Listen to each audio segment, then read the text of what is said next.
ma one more mrashe bedwafie dia tudwa was sa grain exportation e be ma no ho so na fe ye de enhye atoso no aban no enhye se sa posifo na sa sojafo a yeyi wonom se wo mabom kokko no ye nhwe yie pa abusua nsem bi ka we ho ana no pay metina sidi abeso se no nsia kase bo 21st clinic Miso fruit drink, cafe 5G, 3A cold capsules, and a OCP fertilizer and a bomechi dom, Emma Miji J, Ababek and Kankasi, a day amawo. Nano pay was sumfo, mediane, Mamia Krianya Semshe, a fake Cassian Munchichimu, any.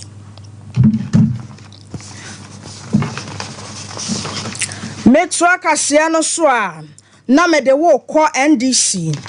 Since one regional women's organizer wada kuna no Madam Gladys AG one no wada footwear kwama NDC mabunu ane lunch biase wonum kopie ya your friend regional branch lunch ekopie mu ewo western region na wodi wonjuma ho eno na Madam Gladys AG ede to mabunu ene organizer no ma wonum ewo mu no wo kire wo se Musha ye pass MPP amanyoko ye beto mafri ade so na NDC yetimi aba ban mu ne nto aba efama ye Franka Tuni John Dramani Mahama sanse MPP wo de wani to fam a enyuma bebre na wono ma be ye nanso se wo hwe sikasem a ye kwa akiri pa what ne kasa ye so wodwumadie na so no wo kire se wo hwe market circle project na afeta kwade flyover e wo ha se ye yi ani and a fay ye ha drain e wo ha se eni nti ebesra ban no ana se anipa wonom wo sa organization nim se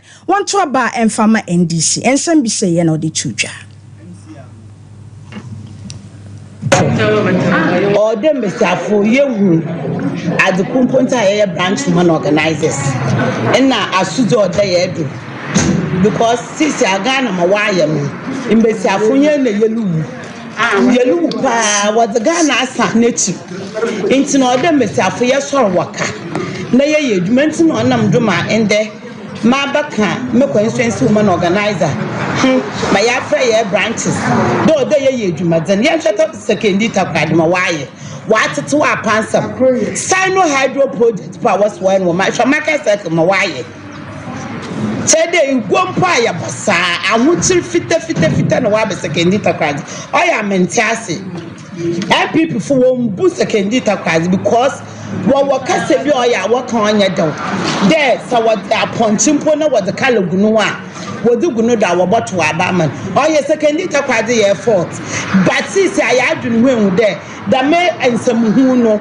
yes so du bi me da ye nan wa ber papa because and why you want a party in the Jamona and Ghana into Sunday MPP Nimpa?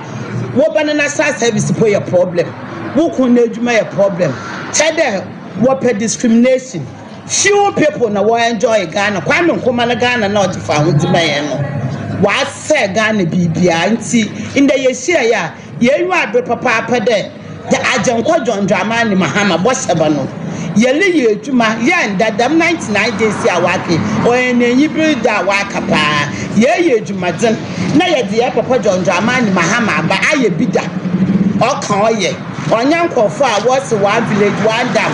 That my young wine that can't baby to shower and but Abushana no see and Shwa.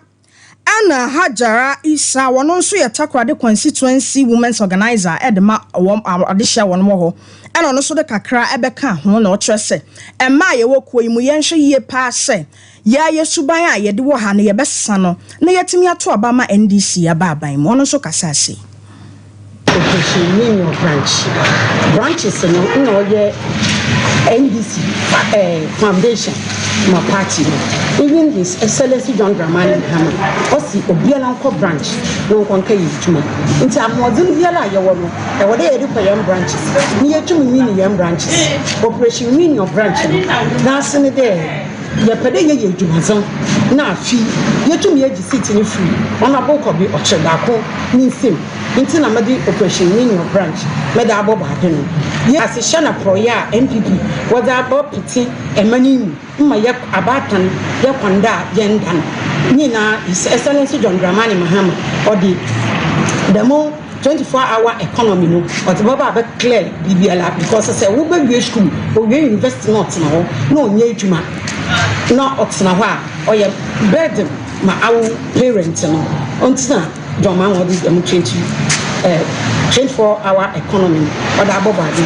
or run a trade shift or the women's banking or the abobadi no show you will initially there Miss Afoni ye be juma wo ona me there John Mahama then what adihun or do Miss Afo no ni me there Miss Afo you want nyam kokwana do kwenti nti no to make for running mates oye isia nti Miss Afo ya economy Abushana no see wo dwumade na se ana chairman de ma NDC amanyoko no wo takwade constituency wono so de nsem kakra se yeto aso aban oye program papa obotum wa abo he o se operation win your branch nteche de yanim besi afa wo branches ni na woleba na we betie asama yebaka kire hon dwumadi a wo bokrekedi ma wetum win one branch ntina mebere kasa na mekede obiala wa aba ha biala onunu na so mye na asama wo baka no onte no for the branch a odekedi dwuma na anu no botum wa ma win branches ni na yentum win kwade takrade this time ore yetum win 80 to 90 branches. Ghana says la beya yellow cotton. On your NDC and MPP the yellow cotton abo. Or the Ghana for now there. Or ye Ghana na ye MPP for ye yellow cotton aba. O Sunday if Akufo-Addo na ban Jumedia wode di Ghana. Open off for Konbido na Ghana ejapadi nala. Odu konu krom. Odu kama nebusuafo. Nene busuafo ne nananom nankrenom de wo faasefo no ma won mbampo obinom wo wore no wo wola mba wo bowo no dam kofo nyina won di hia da mebi asase ntame na wo ye wotakrade ye wo sekendi ye wo Abushia de utini ni aye chairman de ma NDC amanyoko wotakrade constituency afeyen konsam foforo mu ya to akahia no so a Nana Dodankwa His Excellency Ghana Mampanyini and wasensan krata bi ne nyuma ko ni aban ahodo a wono mo nkronkro ahodo so aye nkabo mu wasensan krata bia chese sika be se 1.7 billion na akopie mu a wose Ghana yen hwanhwe yen suo ni yapom din na afa ye hu ni die nsam so enne nam so ma nkro ni aban bia wonom sasase wo nkro ahodo no be Netherlands UK Foreign Commonwealth na afa UNICEF ya wonom nyina ya aban ahodo wonom o san nkro so ene why sa partnership yi kana na Dodankwa His Excellency ho sa Ghana yemfa hwehwe ye hu ni die nsam mu na afa nsu ho akwatwe wo man mu no yentimi emfanto 2 years. In collaboration with our partners, the Akufo-Addo government has constructed some 250,000 household toilets to improve sanitation across the country. To manage liquid waste effectively, 3 treatment plants, each with a capacity of 1,000 cubic meters, have been built in Kumasi, Tamale, and Takoradi, in partnership with the private sector to treat fecal matter. The Presidential Wash Compact outlines key milestones on our path to ensuring universal access to wash services by 2030. These integrated plans are being closely aligned with the National Development Planning Commission's National Development Framework and the UN Sustainable Development Goals. Indicators ensuring that no one is left behind as we monitor progress through the Ghana Wash Development Program of 2021-2030. Our primary objective is to ensure that every citizen in every corner of our country has access to safe drinking water, improved sanitation, and the means to practice good hygiene in alignment with the Abusha yewra His Excellency Nana Dodankwa Akufo-Addo kasa wieye ana dwumade na chi oswafo no nso wehwe ahonidie ni nso nsam so Honorable Lydia Sram Alasan ono so de kakra to asoma yense The President, His Excellency the Vice President, the Cabinet of Ghana, partners, stakeholders, and civil society in Ghana for their unwavering support to the work sector in Ghana over the years.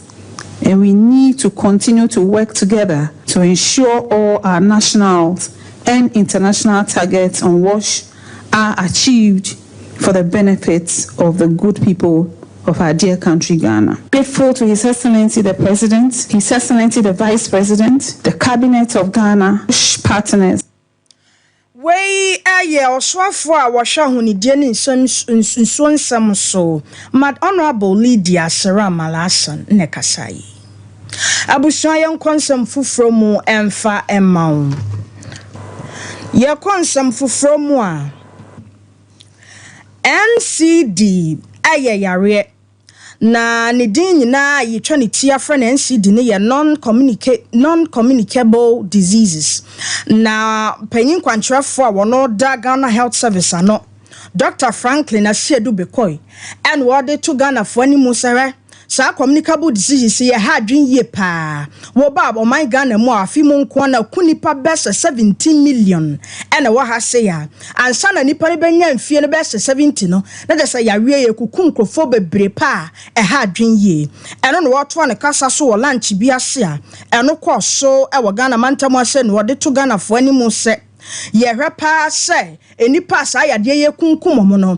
yade ne ma begu apono so na afi yetimi ahwe na ase atuo eno no wakasa no wotrese bo ba my Ghana mu ha ne ma bia ya na ede sa ya we ba aye nubone no ma fe nsa dennom any improper nutrition ya na didi a enfa ensem fata na se didi a enya nkofo bi edidi masa no ena ama ne hom ne so masa yade yi ekoso wo Ghana mantam ase wode ne nsem tudwa no wasa to so no se yade yema gu apono so hwepa se yenom health public service ya ye wo Ghana mantam ase ye behwe se sa yade ye betu ase e de free Ghana man.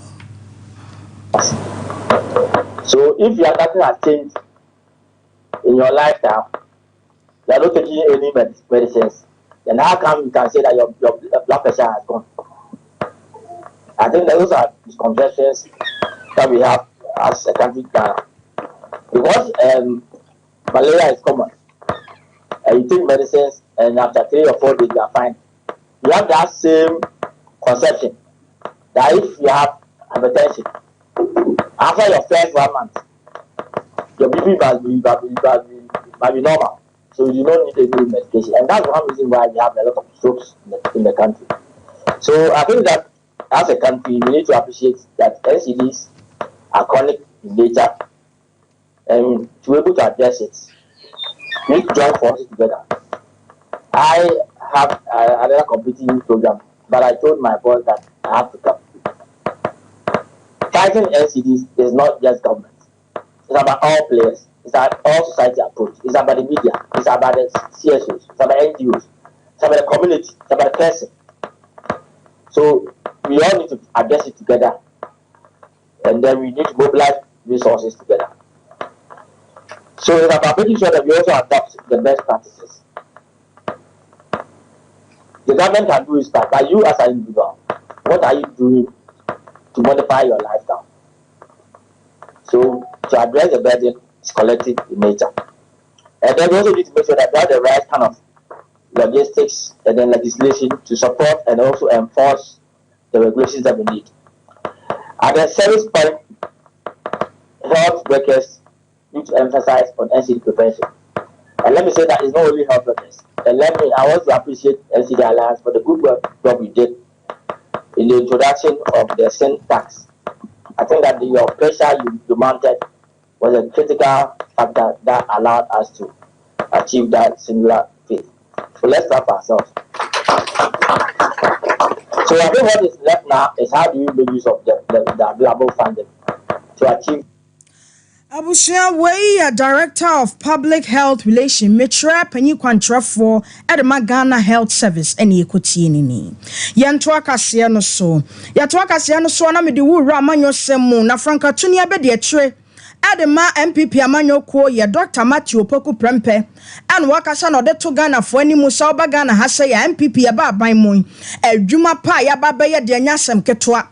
wɔse wobɛhwɛ akwan suku ahodoɔ ne yɛasabea ahodoɔ a ɛwɔ Ghana man mu ha sɛ ya yɛayɛ bi paa ɛno nti wɔbɛhyɛ Ghanafoɔ sɛ afei abato yi yɛmɛ sɛ yɛbɛtumi ato aba ama frankatuni aba bɛtena ase na afei nhyehyɛeɛ ne nneɛma ɛwɔ n'akoma soɔ no watumi ayɛ ɛde ama Ghana man wɔne kasa yɛ mu na wɔkyerɛ so na wɔtoa so sɛ Ghana ha sɛ wohwɛ nnwuma bɛsɛ 2.3 billion ɛne yɛbɛbiebie wɔ ha sɛ yɛ amabu na wɔnom wɔ ha sɛ wɔn mutumi yɛwɔ free sɛ kyɛse yɛ nneɛma ahodoɔ a ɛtumi ma Ghana yɛn nso yɛmpuntusɛm ɛkɔ so na afei yɛbɛboa Ghana mantam ɛnsɛm bi sei ɛna ɔde to dwama yɛn before the idea I na course to that yes when you couldn't go ofio only sika o course to any day very sure so you can na course to for one now you for prisoner so only sika yeah you are a year oba awako wudi ni pabeli ase oju da hospital go so yen sa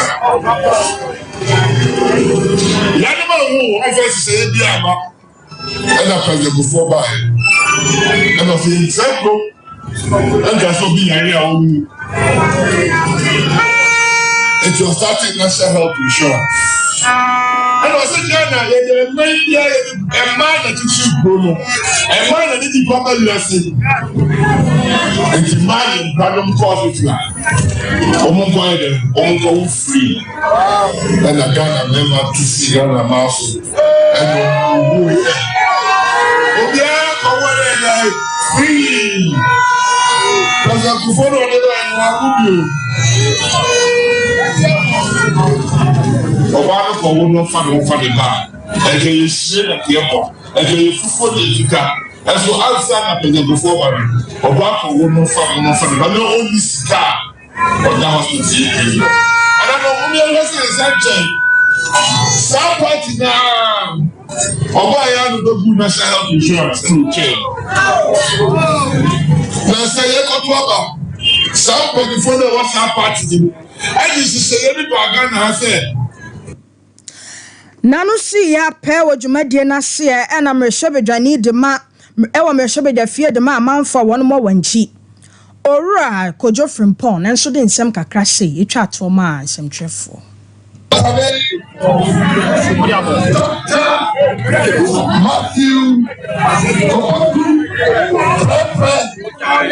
Inshallah, the next vice president of the Republic of Ghana, and you write it about Wenchi, about the same, check a shit. And see President Vice President Obia, the Wenchi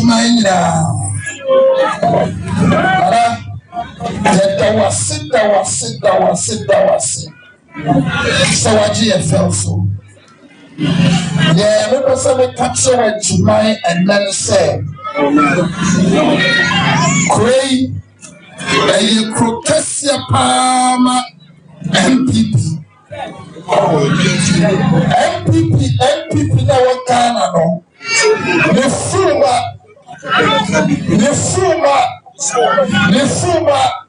Esha Wenchia. So MPP no Koswa Aya Wenchia. Nane Yaya Koti Baby. Yaya Koti Baby. And she says, saying, the person never true and you must say, the young pipe, and I hear Unsila, because everybody praying, I campaigning. What's coming on there? The CM is small, the same. 2024 December 7th. 2024 December 7th. The company we are. Wenchi.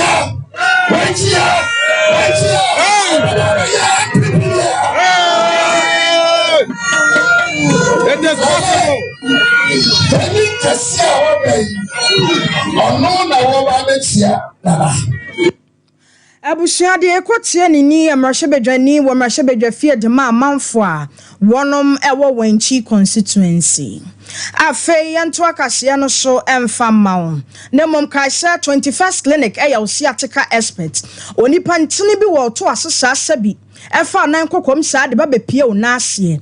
Eno ne yefra ne siatica se poba mu a anase musisi ntini na afe se kokramba mu a poto friend siatica edina de pa eninti ne 21st clinic ya ne ya baga na maimu ase ye ba be show ya de ne se de tie bia nkanka stroke ne siatica ya de eninti enkrabata no doso ye be se dunnum e wo Ghana maimu hase kuma se ya wa haso nyan Wenchi ba bia eninti ne se wo akokra bi wo fie na afi wanya siatica ya de na se bubu na gudem no wo fra ye e wo 0540 311311 ye betimi amampanyimfo ahyew na doctor for wonim de na wabene wa yasam no wonum etimi ahyew se de oyare ni esitie bia miso fruit drink abadwa so ano de abadwa so nei obi etobi di djuma se de weda na ye ne se wunya bi wo fie de hye fridge na wonom a ebetimi abo akwanso nkoso pa eni nti se wo pe ne dodo atu pe bia ton pe bia no mankrankra wo fie no 0246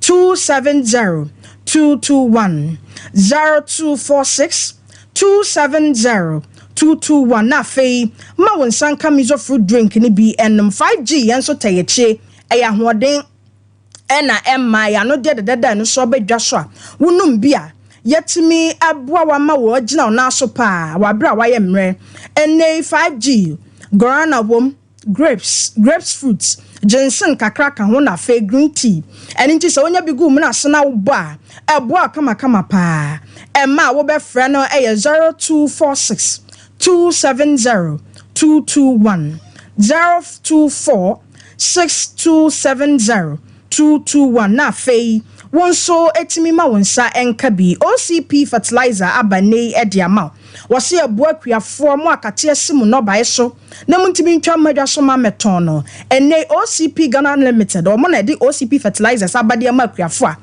ema eboa kuafo wo Ghana mantem apa wose for 0555 90 9437 0555 90 9437 na fe we akuani wo Ghana mantem ha se ya wonso timima wonsa eka bi Express Group na fe cloud internet wo mo so bo adwuma pa na Express Group wo se ye de wo tu kwan emia bebra wo pesa wo kɔ baby a ye boa we de wakɔ wo bakoma se ase ye wasafo labor runabout afa ya craft be kɔ Kaneshi First Light 024 9000 448 anaso betimi afra 050 8111 343 na fe mpanyimfo a wonum di kan awo Express Group animo no wontimi ni wontwetwe nkomo na akwantu nsam a eda wakoma so no wontimi enhwe emfamma abusua mento akase no so emfamma meto akase no so edom nkuma a wonum omrehye bedwafie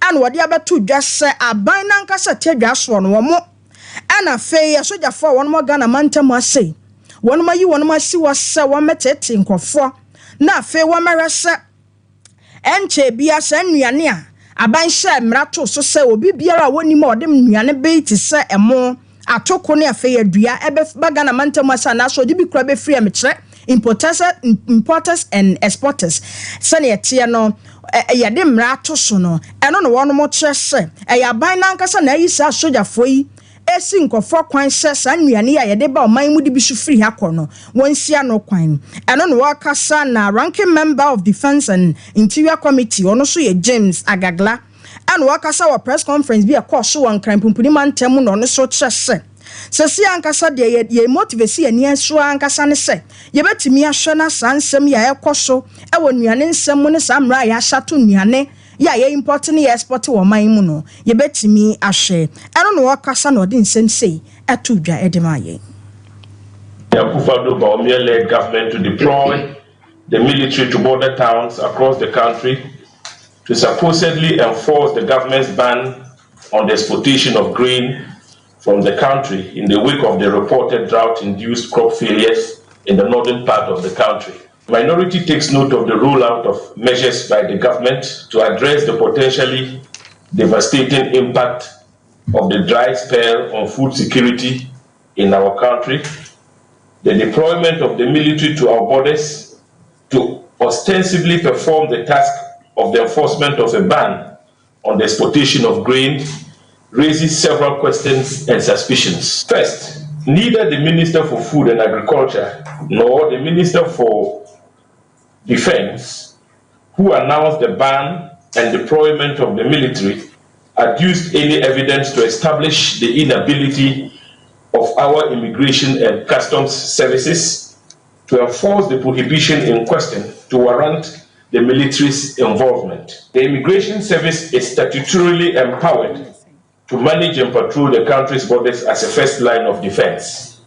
The Customs Service, on the other hand, complements the Immigration Service in the exercise of its preventive functions along our borders. Consequently, any attempt to deploy the military when there is no evidence to show that the Immigration and Customs Services will be overwhelmed in the enforcement of the ban on the exportation of grain heightens our suspicions. The decision by the Akufo-Addo-Bawumia-led government to deploy the military to border towns across the country to supposedly enforce the government's ban on the exportation of grain from the country in the wake of the reported drought-induced. James Agaga. Ono na kasa was a press conference course on Pumpuni Mantemu, where Defense and Interior Committee mu ranking member. Abusia hana mijina na kasia samufo sa mu bo ne bedede ma me bekenkan ma wono. Medi esie. The otna fidie chichinchim fidie ma me ma kasie yi aya wo den na wo je bretie ye no aye Kelvin. Omisamufo panyi eyo Owura Asante Yeboa. Me a metina kasie chi ebe kenkan ye eya wo somfo maami akua nya semhwe ye do bibiase